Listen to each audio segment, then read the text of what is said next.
ஏன் ராஜ் கபூர்னு பேர் வைக்கக்கூடாதா? இல்ல சார், டெஃபினட்டா வைக்கலாம் ஏதாவது சார். பாலிவுட் போற ஐடியா ஏதாவது இருந்ததோ அப்படி?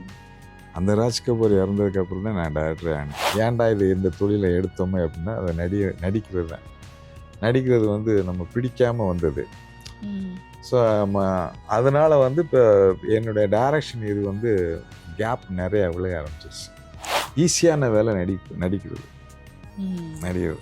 ஸோ நம்மளுக்கு கடுமையான ஒரு 18-24 கிராஃப்டையும் நம்ம வந்து நம்ம கண்ட்ரோலில் வச்சு போன்றல அந்த ஆளுமை இருக்குல்ல, அந்த ஆளுமை தான் எனக்கு பிடிச்சது. இந்த ஃபஸ்ட்டு படத்தில் தான் எனக்கு சம்பளம் இல்லை.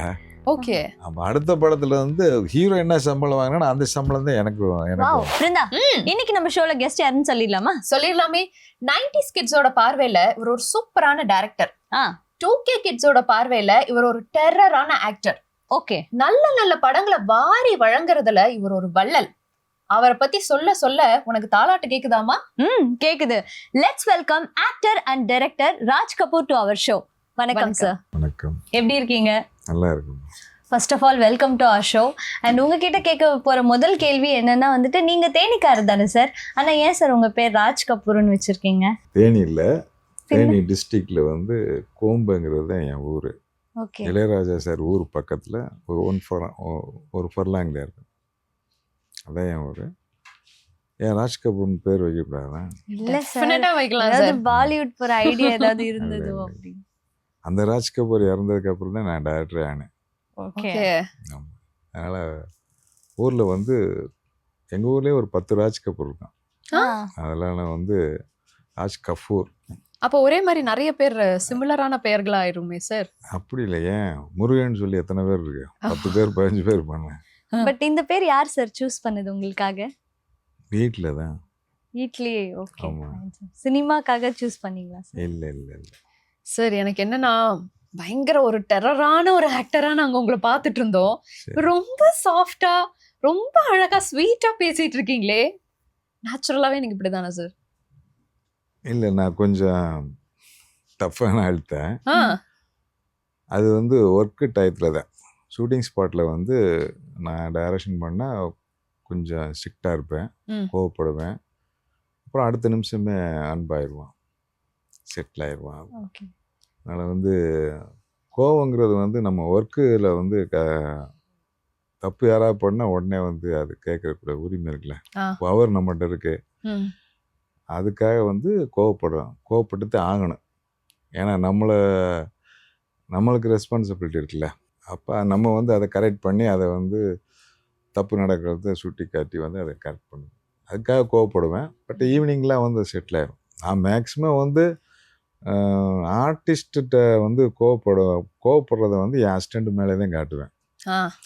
ஸோ அவங்க புரிகிற மாதிரியே பண்ணிடுவேன். அவங்களே வந்து சாரி சார் நாங்கள் வந்து பண்ணிடுவோம்னு சொல்லிடுவாங்க. இல்லை இல்லை சார் உங்களே சொல்ல அப்படின்னு. பசங்களுக்கு வந்து நைட்டு வந்து எதாவது வாங்கி கொடுத்து ஏமாத்திடுவேன். சார், நிறைய படங்கள்ல வந்துட்டு உங்களை நாங்க வில்லனா பார்த்துருக்கோம். உங்களோட ரியல் லைஃப்ல உங்களோட வில்லன் யாருன்னு நீங்க கண்டுபிடிச்சிட்டீங்களா சார்? இவனாலதான் என்னால உருப்படவே முடியல, இவன் என் கூட இல்லைன்னா நான் இன்னொரு 10 படி ஏறி இருப்பேன். அப்படிலாம் எனக்கு தெரியல.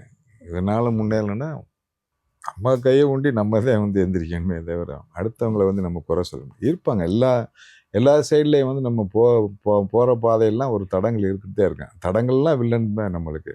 சின்ன விஷயம் ஒரு கல் தடுக்குனா கூட நம்மளுக்கு வந்து அது வந்து நம்மளுக்கு வில்லன் தான் அது. ஸோ அதெல்லாம் தாண்டி எப்படி வர்றோமோ அப்படி அந்த ஜெயிக்க நம்ம கோல் ஏதோ அதை நோக்கித்தானே போகணும்.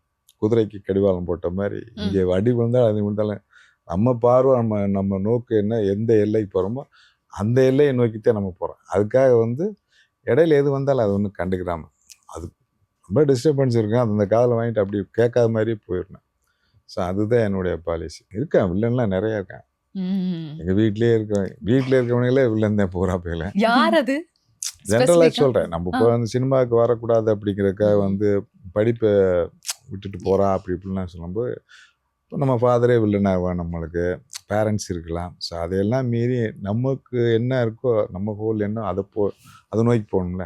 ஸோ அவங்களெலாம் எதிரியாக்கிட்டு தான் நம்ம வந்து வர வேண்டிய சூழ்நிலை இருக்குது. அப்படி தான் வந்தேன் நான்.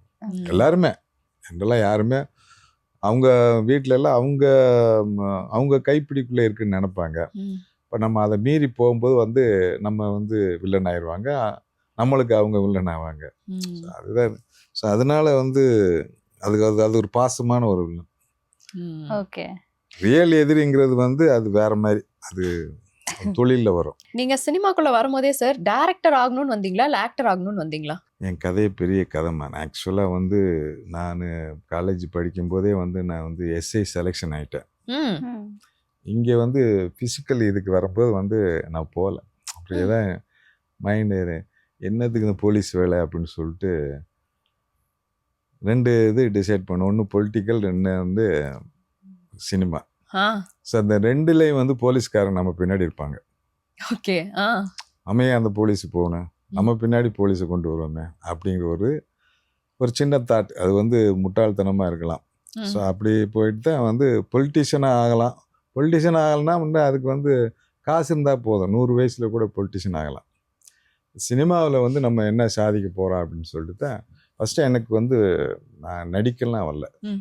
ஒன்லி வந்து டெக்னிக்கலாக டைரக்ஷன் பண்ணணும் அப்படின்னு சொல்லிட்டு ஒரு ஆசை வந்துச்சு. அந்த ஆசையை நிறைவேற்றுறதுக்காக இங்கே பயணம் பண்ணேன். அதற்காக ஒரு ஒரு ஒரு 8, 9 வருஷம் கஷ்டப்பட்டேன். ம். அசிஸ்டண்ட், அசோசியேட்டு அப்படி இப்படின்னு சொல்லி வந்து ஃபைனலி டைரக்ஷன் வந்து கிடச்சி.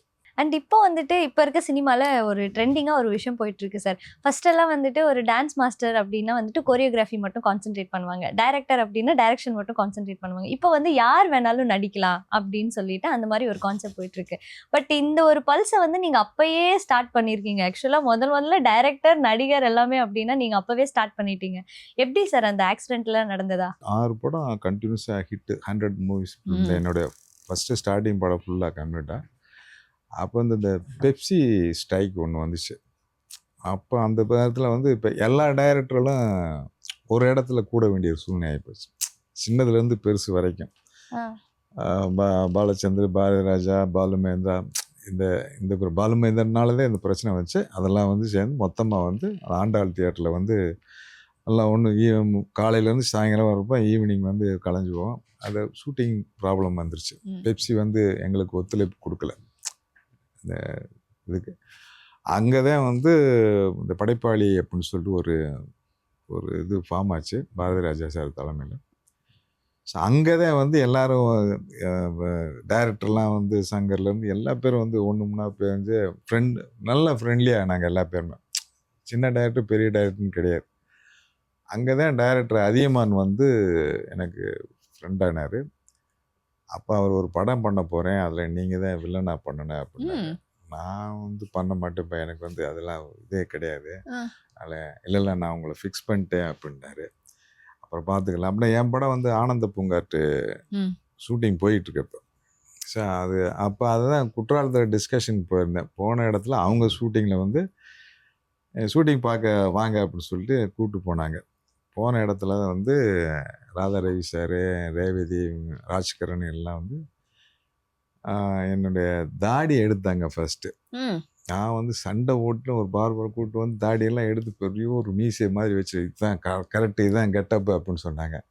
ஐயோ நான் கல்யாணத்துக்கு கூட தாடி எடுத்தது இல்லையா, இப்படி பார்த்துட்டீங்களே அப்படின்னு சொல்லி அப்புறம் அந்த மாதிரி வந்து ட்ராவல் அந்த ஆண்டாள் தியேட்டரில் வந்து சேஞ்ச் ஆச்சு. நான் சேஞ்ச் ஆனேன். ஓகே சார், உங்களுக்காக நிறைய நாங்கள் ஸ்பெஷல் கொஸ்டின்ஸ்லாம் வச்சுருக்கோம். அதை நாங்கள் கேட்கலாமா சார்? கேளுங்க. ரெடி. நீங்கள் ஸ்ட்ரெஸ்ஸாக இருக்கும் போது பண்ணக்கூடிய ஒரு விஷயம், இதை பண்ண அப்படின்னா எனக்கு ஸ்ட்ரெஸ்ஸு எதுவுமே எனக்கு கவலை இல்லை, ஜாலியாக மாறிடுவேன் அப்படின்னா நீங்கள் ஒரு விஷயம் பண்ணால் என்ன விஷயம்? எக்ஸசைஸ் பண்ணுவேன். மார்னிங் வந்து வாக்கிங் போவேன். போயிட்டு வந்து சின்ன ஒரு 1/2 hour யோகா பண்ணிட்டு அப்படி. ஓகே. அது கொஞ்சம் மைண்டு கொஞ்சம் ரிலீஃபாக இருக்கும். அப்புறம் வந்து தனிமையாக இருந்தால் கொஞ்சம் நல்லாயிருக்கும். தனிமையில் ஏதாவது ஒரு நல்ல பாடலை கேட்டுட்டு. பாடலாம் கேட்க மாட்டீங்களா? பாட்டே கேட்க மாட்டீங்களா? பாட்டு கேட்பேன். கதை ஏதாவது சீன் போகும் அந்த மாதிரி, அந்த மாதிரி திங்கிங் தான் போகும். அதையும் வேஸ்ட் பண்ணக்கூடாது அந்த டைம். ஸோ யாரும் டிஸ்டர்பன்ஸ் இல்லாமல் வந்து அதுதான் வந்து பிக்சர். ஓகே. ஸோ உங்ககிட்ட ஒரு கோல்டன் டிக்கெட் கிடைச்சா உங்கள் லைஃப்பில் நடந்த ஏதாவது ஒரு விஷயத்த மாற்றலாம், நீங்கள் என்ன விஷயத்த மாற்றுவீங்க? இப்படியே இருந்தால் நல்லா இருக்குமா வாழ்க்கை? அதுதான் இதுக்கு மேலேயும் போய் கீழேயும் போய் வந்து இருக்கு. அப்படியே இப்போ ஒரே வழி போயிட்டே இருப்போம். எந்த டிஸ்டர்பன்ஸ், யார் நம்மளை டிஸ்டர்ப் பண்ணக்கூடாது, நம்மளை யாரும் தொந்தரவு பண்ணக்கூடாது. அதுதான் என்னுடைய இது. ம். அப்படியே மாற்றம்னா வந்து நிறையா மாற்றலாம். நம்ம நினப்பில் பார்த்தா எல்லாத்தையும் மாற்றலாம். ம், ம். ம். அது மாற்றுறது சொன்னோம்னா அது வேற மாதிரி மாற்றமாக ஆகி போகும். ஸோ நம்ம கண்ணு முன்னாடி எல்லாமே தப்பாக இருக்குது. அதை மாற்றணும் நம்மளா நினச்சிக்கிற வேண்டியதான். ஸோ நம்ம மாறி போய்க்கிற வேண்டியது. அந்த மாதிரி தான் போதும். பாஸ்ட்டுக்கும் போகலாம், ஃப்யூச்சருக்கும் போகலாம். ஸோ அது எல்லாம் பண்ணலாம். பாஸ்ட்டுக்கு போகணும்னு நினச்சோம்னா வந்து நம்ம வந்து அந்த அந்த ஸ்கூல் லைஃப் மாற்றம் தான் நம்மளுக்கு வந்து பாஸ்ட்டில் நல்ல லைஃபு. ஓகே. காலேஜுக்கு கூட பிரச்சனை தான். ஸ்கூல் லைஃப் நல்லா என்ஜாய் பண்ணால அதுதான் வந்து ஃப்யூச்சர் போனோம்னா வந்து நம்ம ஒரு அவார்டு, பெரிய லெவலுக்கு ஒரு அவார்டு வாங்கணும். அந்த மாதிரி ஒரு இது. மற்றபடி இந்த உங்கள் டிக்கெட்டை வச்சுட்டு என்ன வந்து லைஃப் நல்லா ஜாலியாக இருக்கணும், அவ்வளோதான். கடைசி வரைக்கும் ஜாலியாக இருக்கும், நோய் நொடி இல்லாமல் ஜாலியாக என்ஜாய் பண்ணிட்டு போகணும், அவ்வளோதான். நீங்கள் லைஃப்பில் பண்ண ஒரு மிகப்பெரிய ஒரு தப்பு, அந்த தப்பு வந்து இப்போ வரைக்கும் என்னால் திருத்திக்கவே முடியலப்பா அப்படின்னா அது என்ன தப்பு? நிறைய விஷயங்கள். காதல் கூட தப்பு தான். அதை திருத்தலாம்னா திருத்த முடியாதுல்ல. நல்ல சினிமா பண்ணும்போது வந்து அந்த சினிமா வந்து ஏன்டா அந்த சினிமா பண்ணோம் அப்படின்னு சொல்லி சில விஷயங்கள் தோன்றும். அந்த படத்தை அதில் தப்பு பண்ணியிருப்போமே, இது தப்பு பண்ணிட்டோமே, இதை இப்படி பண்ணியிருக்கலாமே, அப்படி பண்ணியிருக்கலாமேன்னு சொல்லிட்டு காலம் கடந்து யோசிக்கிறது ஒன்று இருக்குது. இப்போ என் படத்தெல்லாம் பார்க்கும்போது நல்லா இருந்துச்சு, ஏன் இது வந்து ஓடலை அப்படின்னு சொல்ல, இந்த மிஸ்டேக் பண்ணியிருக்கேன், அந்த மிஸ்டேக் பண்ணியிருக்கேன் அப்படின்னு சொல்லி தோணும். அந்த மாதிரி சில விஷயங்கள். யூஸ்வலாகவே அந்த ஸ்டடி பண்ணுவீங்களா சார்? இப்போ இந்த படம் வந்து ஒரு சில படங்கள் நீங்கள் பண்ணது எல்லாமே மோஸ்ட்லி ஹிட்டு தான், பயங்கர ஹிட்டு. பட் ஒரு சில படங்கள் வந்து அந்த அளவுக்கு எதிர்பார்த்த அளவுக்கு ஓடலை அப்படின்னா நீங்கள் அதுக்கான ஸ்டடி பண்ணும்போது என்ன ரியலைஸ் பண்ணுவீங்க சார்? அது நம்ம ஒன்றும் சொல்ல, நம்ம கற்பனையில் வந்தது. ஸோ அது வந்து வெளியே பார்க்கும்போது நம்ம ஃபஸ்ட்டு பார்க்கும்போது நான் கண்டினியூஸாக ஒரு 5 படம் என்னுடைய ஹிட்டு படத்தில் எல்லாமே வந்து 100 days ஃபிலிம் தான். எல்லாம் பண்ணிவிட்டு ஒரு படம் மாத்திரம் சின்ன ஜர்க் ஆகும்போது வந்து ஏன் பார்க்கல அப்படின்னு அவங்கள கோவிக்கக்கூடாதுல்ல. நம்ம எங்கேயோ மிஸ்டேக் பண்ணியிருக்கோம். ஸோ இதில் வந்து இது பண்ணணும்போது அந்த மாதிரி நான் யோசித்தது வந்து என்னோட ஒரு 6வது படம் கொஞ்சம் ஒரு ஃபீல் கொடுத்துச்சு. நல்ல படம். ஆனால் வந்து அது வந்து எப்படி என்ன ஆச்சு அப்படின்னு சொல்லிட்டு இதில் ஸ்க்ரீன் பிளேயில் மிஸ்டேக் பண்ணிட்டோமா, இல்லை சாங் நல்ல சாங், ஏன்னா 5 படத்துக்கு song super duper hit song, 6வது படத்தில் சாங் வாங்காம விட்டோமா, இந்த மாதிரிலாம் கொஞ்சம் கமர்ஷியல் வேல்யூவேஷன் வந்து கொஞ்சம் குறைஞ்சிருச்சா அப்படின்னு. இப்போ நம்ம வந்து இப்போ இந்த கிளாஸ் டைரக்டர்லாம் ஒன்றும் கிடையாது. எல்லாரும் பார்க்குற ஒரு ஜனரஞ்ச படம் எடுக்கிற ஒரு சாதாரண டைரக்டர் தான். ஸோ நம்மளது ஆடியன்ஸ் வந்து பணம் கொடுத்துட்டு அந்த பணத்துக்கு தகுந்த ஒரு என்ஜாய்மெண்ட் பண்ணுற மாதிரி உள்ள ஆடியன்ஸ் வந்து பார்த்துட்டு போகணும்ல. அதில் அந்த படத்தில் நான் மிஸ்டேக் பண்ணேன். ஆனால் அடுத்த படத்தில் தெளிவாகி மறுபடியும் வந்து அது பெரிய பஸ்டர் ஆகி போச்சு. அந்த மாதிரி சத்யராஜ் சாரை வச்சே பெரிய இது கொடுத்தேன் அந்த படம். ஸோ அதுக்கப்புறம் வந்து அஜித்து, ஸோ அப்படி போகும்போது கொஞ்சம் எனக்கு கொஞ்சம் இதாகிடுச்சு. என்ன அந்த நடிகன் ஆகி தான் நான் கொஞ்சம் டைரக்ஷனை கொஞ்சம் இதாகிட்டேன். அது நடிகன் ஏன்டா வந்து அதை நீங்கள் சொல்கிறீங்களா, ஏன்டா இது இந்த தொழிலை எடுத்தோமே அப்படின்னா அதை நடிக்கிறது தான். நடிக்கிறது வந்து நம்ம பிடிக்காமல் வந்தது. ஸோ அதனால் வந்து இப்போ என்னுடைய டைரக்ஷன் இது வந்து கேப் நிறைய விளைய ஆரம்பிச்சிருச்சு. நம்ம மோட்டிவேஷனே டைரக்ஷன் கதை பண்ணணுன்னு எத்தனை பேரை இயக்கணும் வைக்கணும் அப்படிங்கிறது நம்ம ஹெட்டாகத்தே இருந்து பாருங்க. நம்ம போய் இன்னொருத்தன்ட்டு போய் வேலை பார்க்கும்போது அவன் சொல்கிறது தான் நம்ம கேட்க வேண்டியிருக்கு. அதெல்லாம் வந்து கொஞ்சம் பட் அது ஈஸியான வேலை நடிக்கிறது. ஸோ நம்மளுக்கு கடுமையான ஒரு 18-24 கிராஃப்டையும் நம்ம வந்து நம்ம கண்ட்ரோலில் வச்சு போன்றல அந்த ஆளுமை இருக்குல்ல, அந்த ஆளுமை தான் எனக்கு பிடிச்சது. உங்களோட ஒரு ஃபேவரட் அண்ட் உங்களுக்கு ஒரு இன்ஸ்பைரிங்கான டைரக்டர்னா யாரை சார் சொல்வீங்க? உங்கள் வாழ்நாளில் நான் பார்த்து எனக்கு ரொம்ப பிடிச்ச டைரக்டர். எல்லா டைரக்டரும் எனக்கு வந்து பழைய டைரக்டருக்கு தான். இப்போ பாலச்சந்தர் சாரு, அதுக்கப்புறம் ஸ்ரீதர் சாரு, பாலு மகேந்திரா, எல்லாம் மகேந்திரன் சாரு, பர்டிகுலராக மகேந்திரன் சார் இது. பட் நான் வந்து ஆசைப்பட்டு நான் ஃபஸ்ட்டு வந்து அசிஸ்டன்ட் டைரக்டர் ஆனது நான் யார்கிட்ட வந்து போய் சேர்னா அவர்கிட்டயே நான் போய் வந்து 3 வருஷம் கஷ்டப்பட்டு ஜாயின் பண்ணேன். ஆ. ஸ்ரீதர் சார்கிட்ட தான் நான் வந்து அசிஸ்டண்டாக ஜாயின் பண்ணேன். ஸோ அது ஏன்னா அவர் படங்கள்லாம் வந்து பார்த்துட்டு, அதாவது சினிமா வந்து அமருங்கள், உட்காருங்கள், நாதா அப்படி இப்படின்லாம் பேசிக்கிட்டு இருந்த காலத்துலேருந்து கலோக்கியலாக பேசுகிற ஒரு தமிழை கொண்டு வந்து ஃபஸ்ட்டு புரட்சி பண்ணவர் ஸ்ரீதர் சார் தான். ஸோ அது அவருடைய முக்கோண காதல் கதையெல்லாம் வந்து ட்ரையாங்கிள் சப்ஜெக்ட்னா அவர் தான். அது அவர் மாதிரி இன்ன வரைக்கும் யாருன்னு அடிச்சுக்கிற முடியாது. ஸோ அவர்கிட்ட போய் ஜாயின் நான் ஃபஸ்ட்டு வந்து அவர்கிட்ட தான் அசிஸ்டண்ட்டாக ஜாயின் பண்ணி ஒரு 4 படம் ஒர்க் பண்ணிட்டு தான் வெளியே வந்தேன். சார், நீங்க டைரக்ட் பண்ண படங்களே வந்து இப்ப இருக்கக்கூடிய ட்ரெண்டுக்கு ஏத்த மாதிரி ரீமேக் பண்ணி ரிலீஸ் பண்ணணும்னா எந்த படத்தை சொல்வீங்க? நான் வந்து கரண்ட்ல என்ன இருக்கு அப்பப்போ அப்போ அந்த சுச்சுவேஷன் தகுந்த மாதிரி தான் நான் படம் பண்ணியிருக்கேன். நான் வந்து ரீமேக் பண்ணுற மாதிரி வந்து அடுத்த செகண்ட் பார்ட்டு, தேர்ட் பார்ட்டு அப்படின்னு சொல்லி பண்ணுற மாதிரி நான் படமே பண்ணல. அது லைவாக எப்படி இருக்கோ அது மாதிரி தான் பண்ணேன். இன்னைக்கு ட்ரெண்டில் நினச்சா வந்து மாடர்னாக நான் பண்ண சின்ன ஜமீன் பண்ணலாம். கார்த்திக் சார் நடித்த சின்ன ஜமீன் பண்ணலாம். என்னுடைய ஃபஸ்ட்டு ஃபிலிமே பண்ணலாம். என்ன தாலாட்டு கேட்குறேன் வந்து ஃபஸ்ட்டு ஃபிலிமே வந்து இன்றைக்கி வந்து அது நான் வில்லேஜில் பண்ணியிருப்பேன். அது சிட்டியில் நீங்கள் கன்வெர்ட் பண்ணலாம். சிட்டியில் அதே போல் அது வள்ளலில் வந்து வில்லேஜில் பண்ணியிருப்பேன், சிட்டிக்கு கன்வெர்ட் பண்ணலாம். அப்படியே பண்ணலாம். அப்படியே கோட் ஷூட் போட்டால் அங்கே வேட்டி சட்டே கோட் ஷூட் போட்டால் அப்படி அதே என்ன எமோஷன், ஒரே எமோஷன். லைஃப்பில் வந்து எமோஷன், காதல் எல்லாமே ஒன்று தானே. லொக்கேஷன் தான் மாறும், காஸ்டியூம் மாறும், இதுதானே கல்ச்சரு. அது ஒரே பாசம்னா பாசம், அம்மாண்டா அம்மா தான், லவ்னா அந்த மாதிரி ஒரு இதுதான். ஸோ எல்லா படமும் இப்போ மேக்ஸிமம் எனக்கு இதில் ஒரு 6-7 படம் பண்ணலாம். ட்ரெண்டிங் இது அவள் ஒரு வாழை பண்ணலாம். ஸோ ஆனந்த பூங்காற்று இப்போ எடுத்தாலும் வந்து ஹிட்டு தான் ஆகும். பட்டு ஏன்னா இப்போ அஜித் பண்ண கேரக்டர் வந்து இப்போ கரண்ட்டில் வந்து பிரதீப் ரங்கநாதன் இந்த மாதிரி ஆளுங்க பண்ணால் இல்லை, அவன் உடனே பார்ப்பானு, உள்ளே போய் பார்ப்பானு, என்ன பண்ணா ஏது பண்ணான்னு தெரியாது, ஆனால் பார்ப்பானு. அண்ட் சார், நீங்க டைரக்ஷன் பண்ண படத்துல வந்துட்டு இந்த பிருத்திவிராஜ் இவர் பப்ளு அவர் நடிச்சாரு இல்ல, அவள் வருவாளா, அதுல அந்த கேரக்டர் எப்படி சார் நீங்க எழுதுனீங்க? ஒரு மாதிரி சைக்கோவா, ஒரு மாதிரி ரொம்ப பயப்படுத்துற ஒரு ஹஸ்பண்ட் கேரக்டர் இருக்கல. ரியல் லைஃப்ல நிறைய பேர் இருக்கான, சினிமாவுக்கு கொஞ்சம் ஓவரா நம்ம பண்ணிருப்போம். லைவ் சைலண்டாவே வந்து இருக்கானே சைக்கோ, நம்மளே ப்ராக்டிக்கலா.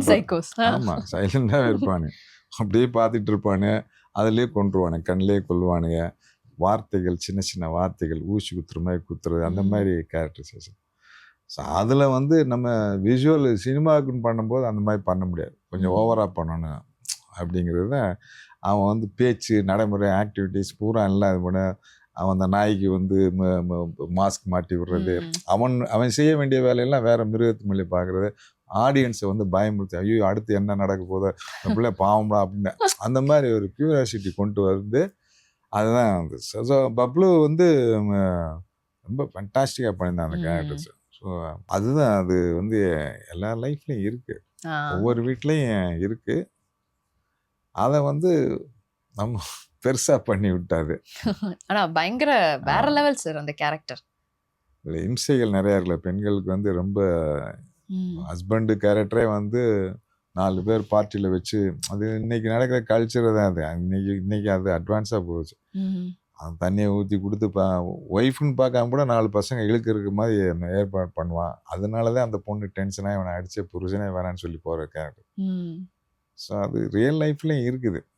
ஆனால் வந்து நம்ம அது சினிமாவுக்கு பண்ணும்போது வந்து கொஞ்சம் அதிகமாக பண்ணுவோம் நம்ம அந்த மாதிரி, கொஞ்சம் எக்ஸாகரேட் பண்ணி காமிக்கிறது. நீங்க ஒரு டைரக்டரா பார்த்த தமிழ் சினிமாக்கும் சார், ஒரு நடிகரா நீங்க நடிக்கும் போது பார்த்த தமிழ் சினிமாக்கும் என்னென்ன வித்தியாசங்கள் பார்த்தீங்க மெயினா? டைரக்டரா பார்த்த சினிமா, நான் பார்த்த சினிமாலாம் வந்து நான் இன்னும் எடுக்கவே இல்லையாம்மா. நான் பார்த்த சினிமாலாம் வேற, என்ன இப்படித்தான் எடுக்கணும் அப்படின்னு ஆசைப்பட்டு வந்தேன். ஆனால் வந்து ஆக்சிடெண்ட்டாக நம்ம தடம் மாதிரி வந்து கமர்ஷியலுக்குள்ளே போந்துட்டோம். நம்மளுக்கெல்லாம் ரொம்ப படிக்கிறதும் சரி, எழுதுறதும் சரி, எடுக்கிறதும் சரி, எல்லாமே வந்து கிளாஸாகத்தான் இருக்கும். ஆனால் வந்து என்னுடைய இதில் வந்து ஆக்சுவலாக வந்து ஒரு கமர்ஷியல் எலிமெண்ட்டில் போயிடுச்சு. மகேந்திரன் சார் உதிரி பூக்கள் மாதிரி படம் பண்ண ஆசைப்பட்டோம். ஸ்ரீதர் சார் மாதிரி சுமைதாங்கி மாதிரி இந்த மாதிரி இது பாலச்சந்தர் சார் வந்து புன்னகை, இப்போ கேஎஸ் கோபாலகிருஷ்ணன் மாதிரி கற்பகம், பீம்சிங் மாதிரி பாகு பிரிவினை, இந்த மாதிரி கிளாஸில் ஒரு படம் தான் 12 ரொம்ப ஆசைப்பட்டது. பட் நம்மளுக்கு வந்து இப்போ கரண்ட்டில் என்ன, இப்போ அன்னைக்கு என்ன ஆச்சுன்னா, எனக்கு இந்த கதை பண்ணேன் அப்படின்னு ஒரு ப்ரொடியூசர்லாம் வந்து, சார் எனக்கு 6 எழுத்துல எனக்கு டைட்டில் வைங்க சார், என் சக்ஸஸ் எனக்கு அப்படின்னு. வேறு வழி இல்லாமல் 6 எழுத்து அந்த ஹீரோட்ட போய் கேட்டால் ஹீரோ வந்து, சார் 4 ஃபைட்டு வைங்க, அது பண்ணுங்க, இது பண்ணுங்க, கம்பு மாட்டு கொம்பு சண்டை வைங்க, அப்படி இப்படிலாம் சொல்லுவாங்க. வேறு வழி இல்லை. ஆனால் அதையும் நின்று அதை சக்ஸஸ் கொடுக்கணும். இதெல்லாம் நம்ம பண்ணி சக்ஸஸ் கொடுக்கணும் அப்படிங்கிற ஃபார்மேட்டில் அப்படி போயிடுச்சு. இல்லைன்னா வந்து வேறு மாதிரி நான் இருந்த டைரக்டர் வேறு, ஸ்ரீதர் சார்ட்ட இருந்து வந்தேன். அவருடைய தாட்டு தானே எனக்கு இருக்கணும், அப்படியே கொஞ்சம் மாறுது. அப்புறம் பாக்யராஜ் சார்ட்ட இருந்தோம், எல்லார்ட்டையும் இருந்தோம். அந்த இதெல்லாம் இல்லாமல் நம்ம வேற எனக்கு இப்போ என் படம்னா கமர்ஷியல், என் படம் வாங்கலாம்ப்பா அப்படிங்கிற டிஸ்ட்ரிபியூட்ரு, இது போய் இந்த படம் பார்க்கலாம், ராஜுக்கு ஒரு படம் பார்க்கலாம்ப்பா அப்படின்னு ஆடியன்ஸ் உள்ளே போகிறோம். எப்படியும் வந்து காமெடி இருக்கும், நல்ல சாங்ஸ் இருக்கும், ஆக்ஷன் இருக்கும், சென்டிமெண்ட் இருக்கும்.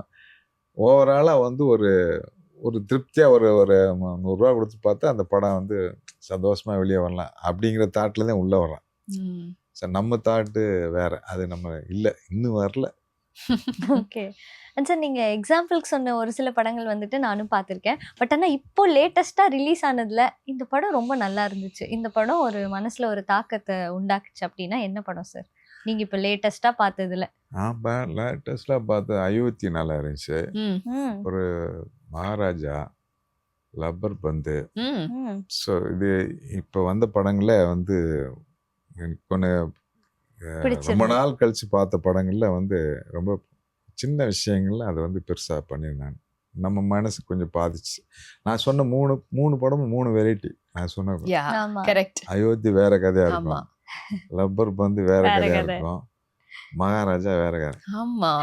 எல்லாமே 3. ஆனால் 3 மனசுக்கு பிடிச்ச கதை, எல்லாருக்கும் ஆடியன்ஸுக்கு பிடிச்ச கதை. எல்லாமே இப்போ அயோத்தி கிளாஸ், இது மகாராஜா வந்து கமர்ஷியல் எலிமெண்ட், பழி வாங்குற படம் அது. இங்கே வந்து லப்பர் வந்து ஸ்போர்ட்ஸ் சம்மந்தப்பட்டது, ஒரு ஃபேமிலி எலிமெண்ட், லவ் அப்படின்னு வச்சுருப்பாங்க. ஸோ அது மாதிரி அதுதான் இப்போதைக்கு வந்து பார்த்தோம். மற்றபடி எல்லாம் துப்பாக்கி கலாச்சாரம் தானே இப்போ சினிமா. சார் நீங்கள் பல சூப்பர் டூப்பர் ஹிட்டான படங்கள் வந்து எங்களுக்காக தமிழ் சினிமாவில் வந்து கொடுத்துருக்கீங்க. இப்போ வந்து நீங்கள் டைரக்ஷனுக்குள்ளே இப்போ திரும்பியும் இறங்குறீங்க அப்படிங்கிற நியூஸ் வந்து ஆப்வியஸ்லி வெளியே வந்துருச்சு. இப்போ இருக்கக்கூடிய ட்ரெண்டில் இருக்கக்கூடிய ஆக்டர்ஸ்க்கு வந்து நீங்கள் கதை சொல்கிறதா இருந்தால் அவங்க கதை கேட்கறதுக்கு ரெடியாக இருக்காங்களா? கண்டிப்பாக. நான் போய் சொன்னால் வந்து, இப்போ நான் கதை சொல்ல வரேன்னு சொன்னேன், புதுசாக யாராவது பண்ணலாமே, ஆனால் எனக்கு கதை வேண்டாம், வாங்கி கதை அது கதையை அவங்க கேட்க மாட்டாங்க. அவர் பிஏ இல்லைன்னா வந்து யாராவது மூணாவது ஆளு தான் கேட்பாங்க. பட் எங்கள் பீரியடில் வந்து அதுங்களை நான் முதல்ல வந்து ஆர்டிஸ்ட்டை ஃபிக்ஸ் பண்ணிவிட்டு டேரக்டர்னா ஓகே, அவர்னா ஓகே அப்படிங்கிறது தான் இருந்துச்சு. அதுதான் சினிமா. ஒரு ரெஸ்பெக்ட், டைரக்டர் ரெஸ்பெக்ட் கொடுத்துட்டு, அதே போல் ப்ரொடியூசரு, ஆர்டிஸ்ட், இவங்க எல்லாம் சேர்ந்து ஒரு படம் பண்ணுறாங்களே, ரொம்ப ரொம்ப ஜாலியாக இருக்கும். ரொம்ப அது ஒரு குடும்ப ஒர்க் பண்ணுற மாதிரியே இருக்கும். பட் இங்கே இப்போல்லாம் கேரவன் அதுக்கு இதுவும் போயிடும், தனியாக போய் உட்காந்துங்க, இங்கே போய் தனியாக உட்காந்துங்க, அங்கே ஹீரோயின் தெரியாது, ஹீரோ தெரியாது, யாருமே தெரியாது. பட் அப்போல்லாம் வந்து எல்லாம் மொத்தமாக ஒன்றா உட்காந்து சாப்பிட்றதுலேருந்து எல்லாமே சீன் பேசும்போது மொத்தமாக உட்கார வச்சு சீன் சொல்கிறது, இந்த மாதிரிலாம் இருக்கும். அப்போ வந்து கேரவன் கிடையாது, மானிட்ரு கிடையாது. மெயினாக மானிட்டர்லாம் கிடையாது. அவன் கண்ணை பார்த்துதான் நாங்கள் நடிப்பே வாங்க வேண்டியது. அதுதான் ஓகே போனோம். கேமராமேன் என்ன சொல்கிறாரோ அதுதான் எங்களுக்கு சினிமா. அவர் தான் பார்த்துக்கிட்டு இருப்பார், நாம் வந்து ஃபுல் ஃப்ரேம் பார்த்துக்கிட்டு இருப்போம். ஸோ அதில் வெற்றி கொடுக்குறதே நம்ம இது.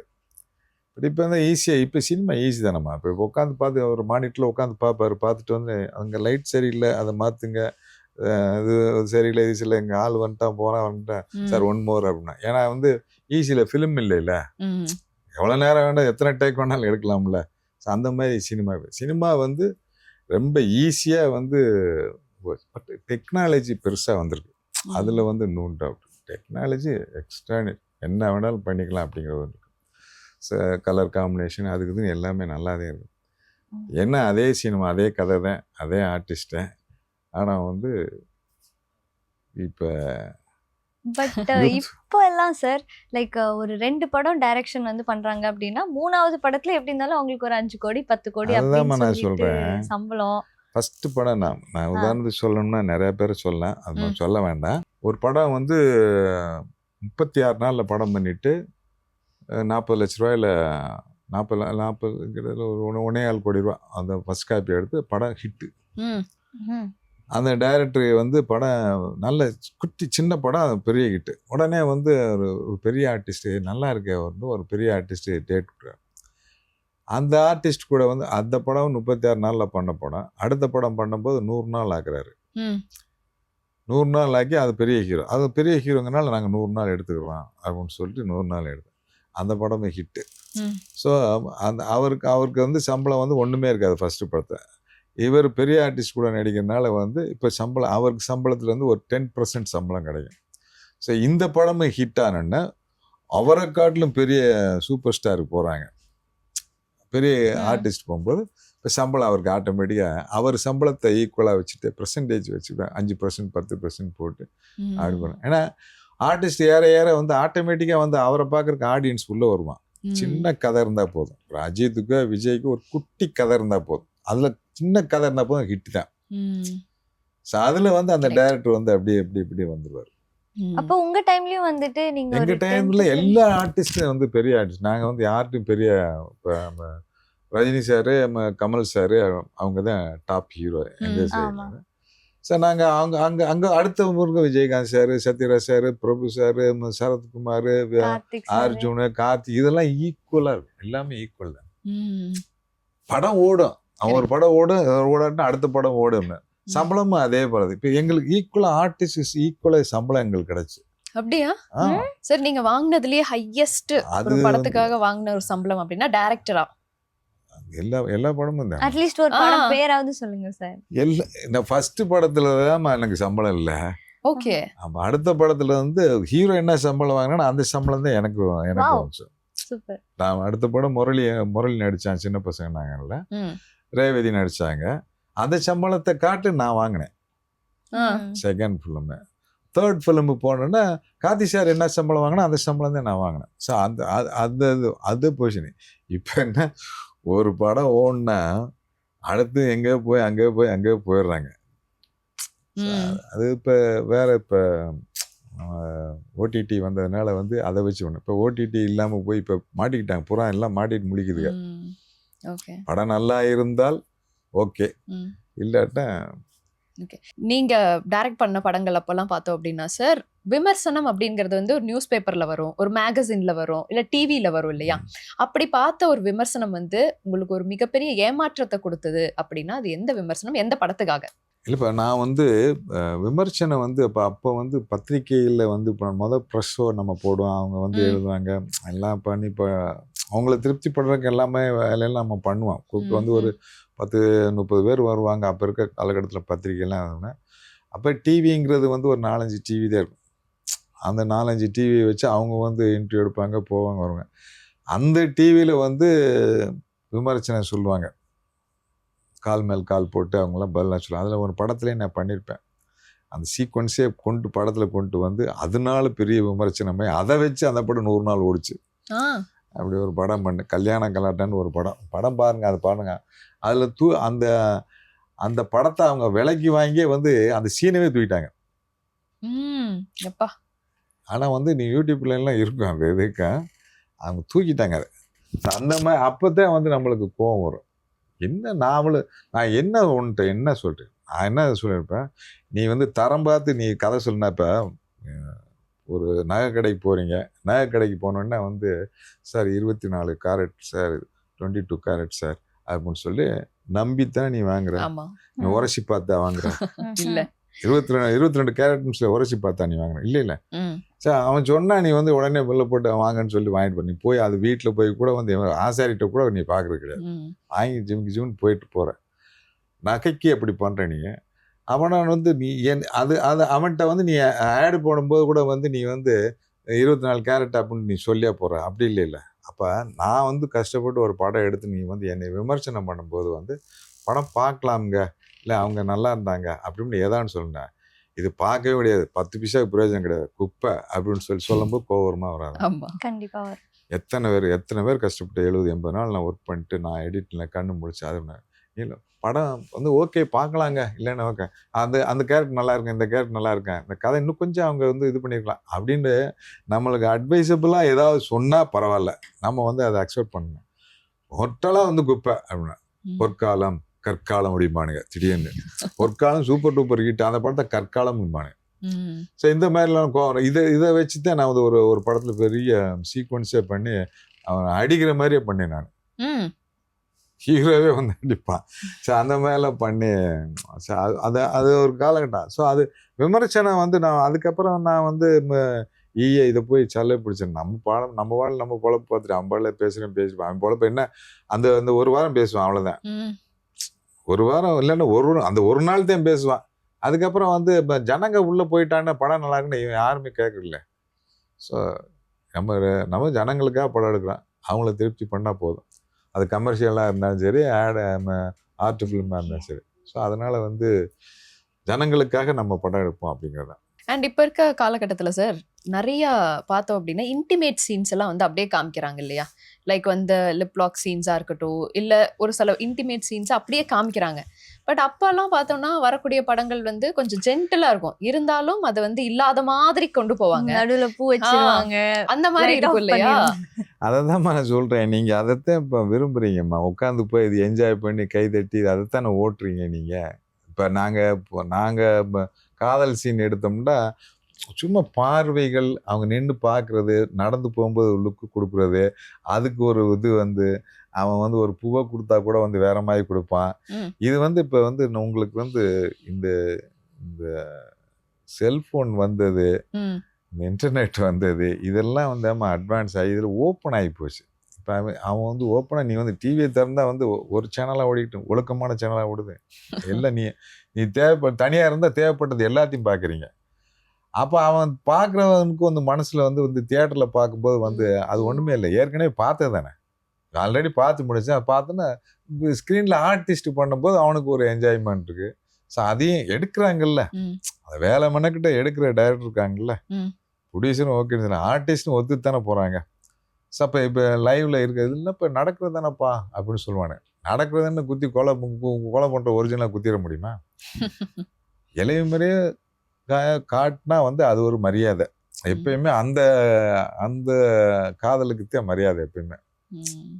நீங்கள் வந்து நீங்கள் சொல்ல ரொம்ப அட்டாச்மெண்ட்டாக அப்படி பண்ணுறது வந்து பாச அன்பில் வந்து வேண்டாம் காட்டணும். இதை சொல்கிறதுனால நான் பழைய ஆளாக நினச்சிடக்கூடாது. இது வந்து இருந்தால் நல்லா இருக்கும். இப்போ இருக்க டைரக்டர்கள்லாம் எல்லாமே வந்து அந்த மாதிரி ஒரு மோட்டிவேட்டிவ் உள்ள படமாக பண்ணால் ரொம்ப நல்லாயிருக்கும். கொஞ்சம் கமர்ஷியலாக அடித்து சண்டை போட்டு இந்த பாம்பு பிளாஸ்ட்டு, துப்பாக்கி மிலிட்ரி போகிற துப்பாக்கி 15 எத்தனையோ பேர் கொள்றானுங்கம்மா அவங்க பாடல. அதை பார்த்தாவே பயங்கரமாக இருக்குது. ஆனால் அதை வந்து ரசிக்கிற மாதிரி வந்து எடுத்துடுறாங்க, விஷுவலைஸ் பண்ணுறாங்க. இப்போ இருக்க கிராஃபிக்ஸில் இருந்து எல்லாமே வந்து உங்களுக்கு சிஜி போகிறதுல வந்து சின்ன விஷயத்து என்ன வீட்டுக்குள்ளேயே படம் எடுத்து வந்து அமெரிக்காவில் எடுத்து போய் காட்டுறானுங்களே போகிறான். ஈஸியாகி போச்சுலாம் உங்களுக்கு வந்து மேட் ஒர்க் பண்ணுறதுலேருந்து ரொம்ப அட்வான்ஸ் ஆகி போச்சு. ஸோ அதில் கலர்ஃபுல்லாக இருக்கா, நம்மளுக்கு பார்க்கும்போது ரியலாக இருக்க மாதிரி இருக்குல்ல. அதனால் வந்து ஸோ இந்த அட்வான்ஸாக போகிறத பற்றி நம்ம வந்து ஒன்றும் சொல்ல முடியாது. அதோடு நம்ம போயிடணும். இப்போ நான் ஒரு செக்மெண்ட் வச்சுருக்கேன் சார். நீங்கள் டைரக்ட் பண்ண படங்களை வந்து நான் பெயர்கள் சொல்லுவேன். நீங்கள் அதில் வந்து இப்போ 2 பெயர்கள் சொல்லுவேன், நீங்கள் ஒரு பெயர் சூஸ் பண்ணணும். அது என்னென்ன பெயர்கள் சூஸ் பண்ணுறீங்கிறத பார்த்துடலாம். ஓகேவா சார்? ஃபர்ஸ்ட் படம் உங்களோட முதல் படத்துல இருந்தே போலாம். தாலாட்டு கேட்குதம்மா சின்ன பசங்க நாங்க. 2 படமும் நல்ல படம் தான். நீங்க ஒரு படம் ஒரு படம் தான் சார் சொல்லுங்க. படம் தாலாட்டு கேட்குதம்மா. ஓகே. தாலாட்டு கேட்குதம்மா உத்தம ராசா. தாலாட்டு கேட்குதம்மா. வாவ். தாலாட்டு கேட்குதம்மா சின்ன ஜமீன். சின்ன ஜமீன். சின்ன ஜமீன் சீமான். சின்ன ஜமீன். சின்ன ஜமீன் சத்யவான். சின்ன ஜமீன். சின்ன ஜமீன் வள்ளல். வள்ளல். வள்ளல் அவள் வருவாளா. அவள் வருவாளா. அவள் வருவாளா கல்யாண கலாட்டா. அவள் வருவாளா. அவள் வருவாளா ஆனந்த பூங்காற்றே. ஆனந்த பூங்காற்று. ஆனந்த பூங்காற்றே சமஸ்தானம். ஆனந்த பூங்காற்று. ஆனந்த பூங்காற்றே ராமச்சந்திரா. ஆனந்த பூங்காற்று. ஆனந்த பூங்காற்றே குஸ்தி. ஆனந்த பூங்காற்று. ஆனந்த பூங்காற்றே வம்பு சண்டை. ஆனந்த பூங்காற்று. பூங்காற்றே. ஓகே, அப்ப Okay. ஆனந்த பூங்காற்றே தான் வந்து வின் பண்ணிருக்குன்னு நினைக்கிறேன் இந்த செக்மெண்ட்ல. சார், இதுல மறக்க முடியாத ஒரு மெமரி இந்த படத்துல அப்படின்னா என்ன சொல்வீங்க? அஜித்துக்கு வந்து இந்த படத்தில் வந்து ஆப்ரேஷன் நடந்துச்சு. அதாவது அஜித்தை நாங்கள் கமிட் பண்ணிட்டோம். அவள் ஒரு வாழை முடிஞ்சோடனே அஜித் அடுத்த படத்துக்குன்னு சொல்லிட்டு ரோஜா கமெண்ட்ஸுக்கு கமிட் பண்ணிட்டோம். கார்த்திக் சாரையும் வந்து பேசியாச்சு. ஷூட்டிங் நடக்கிற ஒரு 4 நாளில் போய் ஆப்ரேஷன் போய் படுத்துட்டார்.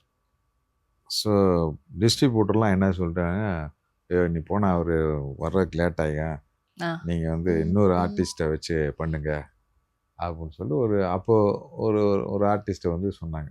இவரை காட்டில் அவருக்கு சம்பளம் அதிகம். சரி, ஓகே. உடனே வந்து நான் வந்து ஒத்துக்கிறவே இல்லை. ரொம்ப இப்போ இல்லை ப்ரொடியூசர்கிட்ட நான் சண்டை போட்டேன். இல்லை அஜித் பண்ணாதே அது கரெக்டாக இருக்கேன் அந்த கேரக்டர் அப்படின்னு சண்டை போட்டேன். ஆனால் அதை மீறி வந்து டிஸ்ட்ரிபியூட்டர்லாம் என்னை உட்கார வச்சு காம்ப்ரமைஸ் பண்ணி அந்த கேரக்டரை வந்து ஃபிக்ஸ் பண்ணாங்க இன்னொரு ஆர்டிஸ்ட்டை. ஓகே, ஃபிக்ஸ் பண்ணோன்னா உடனே வந்து இங்கே வந்து ஷூட்டிங்கு ரெடி ஆகிக்கிட்டு இருக்கான். அந்த ஆர்டிஸ்ட் வந்து சார் இது பிப்ரவரியில் ஷூட்டிங் வச்சுருந்தேன், ஏப்ரலில் பண்ணலாமா சார் அப்படின்னு சொன்னாங்க. எனக்கு தெரியாது, நீங்கள் ப்ரொடியூசர்கிட்ட கேளுங்கன்னு. ப்ரொடியூசர் டென்ஷன் ஆகி பயங்கரமாக கத்தி விட்டு 10 நிமிஷத்தில் காசு எனக்கு டேபிளில் வரணும்னு, இல்லாட்டா வந்து நடக்கிறதே வேறுன்ட்டாங்க. ஆனால் 10 நிமிஷத்தில் கொண்டு வந்து ஹோல் அமௌண்ட்டு கொடுத்துட்டாங்க. அதுக்கப்புறம் அடுத்த நாள் அஜித்துக்கு ஆப்ரேஷனு. அந்த ஆப்ரேஷன் போய் முதல் நாள் போய் பார்த்தோன்னே அப்படியே ரொம்ப கண் கலங்கிட்டேன். என்னை விட்டுட்டு நீங்கள் வந்து எப்படி நீங்கள் பண்ணலாம் அப்படின்னு சொன்னேன். இல்லைப்பா, நீ தான் பண்ணுற, அது நீ ஆப்ரேஷன் பண்ணிட்டு வந்து நீ பண்ணால் போதும் அப்படின்னு சொல்லி அதுக்கப்புறம் தான் அவர் அந்த ரேபரில் கூட மாறி போச்சு, ஆர்டிஸ்ட் பேரே மாறிச்சு. ஸோ அதனால் வந்து அதுக்கப்புறம் இல்லை நீ எப்போ வர்றியோ அப்படின்னா, நான் 15 நாளில் நான் வர்றேன், வந்துட்டு நான் நடிக்கிறேன் அப்படின்னு அதே சொன்னபடி அஜித் வந்து 15 நாளில் வந்து கரெக்டாக வந்து அந்த ஒர்க் பண்ணி படமே 15 நாளில் தான் நடித்தாப்புல. 15 நாளில் முடித்தேன் அந்த படத்தை. ஸோ அந்த மாதிரி வந்து அந்த படம் வந்து எனக்கு வந்து, ஏன்னா இது வந்து என்னுடைய இதில் வந்து ஒரு 10 வருஷ ஸ்கிரிப்ட். அது நான் ஸ்டார்டிங் பண்ண ஸ்கிரிப்டே அதுதான், ஆனந்த பூங்காற்று தான். பல பரிமாணம் வந்துச்சு. ஆர்டிஸ்ட் மாறிக்கிட்டே இருப்பாங்க, ஆர்டிஸ்ட் மாறிக்கிட்டே, கேரக்டர் மாறிக்கிட்டே, அப்படியே கதை மாறிக்கிட்டே மாறி விஜய்கிட்ட போய் இந்த கதையை சொன்னேன். ஃபஸ்ட்டு விஜய் தான் இதுக்கு ஹீரோ. அவர் ஓகேன்னு சொல்லிட்டார். அவரும் பாக்யராஜ் பண்ணுற மாதிரி இருந்துச்சு. அதுக்கப்புறம் ஒரு சின்ன ப்ரொடக்ஷனில் வந்து விருதாங்கன்னா சார் அப்படின்னு சொல்லி அதுக்கப்புறம் ஒரு 5 வருஷம் கழிச்சு அஜித் இது பண்ணுறாரு. அப்போ ரெண்டு பேரும் மீட் பண்ணி இப்போ அந்த ஷூட்டிங் ஸ்பாட்டில் வந்து 2 பேரும் மீட் பண்ணி வந்து இது சார் எனக்கு சொன்ன கதை அப்படின்னு சொல்லிட்டு இவர்கிட்ட அவர் சொன்னார் ஒன்று. ஸோ அந்த தருணம் எனக்கு ரொம்ப, 2 பேருமே பீக்கில் இருக்காங்க. 2 பேரும் வந்து மீட் பண்ணி பேசும்போது என்னை வச்சே பேசினார். எனக்கு சொன்ன கதை, ஆனால் குட் ஸ்கிரிப்ட் அப்படின்னு சொல்லி அவர் ப்ளஸ் பண்ணிட்டு போனாப்புல. அந்த 2 பேருமே இன்னைக்கு 2 விதமான டிஃப்ரெண்டான ஒரு பாத்தை சூஸ் பண்ணி போயிட்டு இருக்காங்க. ஆப்வியஸ்லி அஜித் சார் வந்து ரேசரா கலக்கிட்டு இருக்காரு, அண்ட் இங்க வந்து விஜய் சார் வந்து அவரோட பொலிட்டிக்கல் லைன்ல போயிட்டு இருக்காரு. இது எப்படி சார் பாக்குறீங்க? ஏன்னா 2 பேரையும் ஒரே டைம்ல ஒரே படத்துக்காகலாம் பேசி இதெல்லாம் நடந்த பின்ன இப்ப பார்த்தோம் அப்படின்னா 2 பேரும் வேற வேற வெஞ்சரை டச் பண்ணியிருக்காங்க. How to you see this? அது அவங்களுடைய இது. அவர் 2 பேரும் நல்ல விஷயமா 2 விஷயத்தை நோக்கி போயிட்டு இருக்காங்க. ஸோ எல்லாமே நல்லபடியாக நடக்கும். ஓகே சார், அண்ட் இவ்வளோ நேரம் நாங்கள் கேட்ட கேள்விகளுக்கெல்லாம் ரொம்பவே அழகாக வந்து எங்களுக்காக பதில் சொல்லியிருந்தீங்க. நீங்கள் சினிமாவில் என்னென்ன விஷயங்கள் செய்தாலும் நீங்கள் பண்ணுற எல்லா ப்ராஜெக்ட்ஸும் வந்து சூப்பர் டூப்பர் ஹிட் ஆகணும்னு சொல்லி ஜெயா டிவி சார்பாக வாழ்த்துக்களை தெரிவிச்சுக்கிறோம். Thank you for joining with us today. Thank you.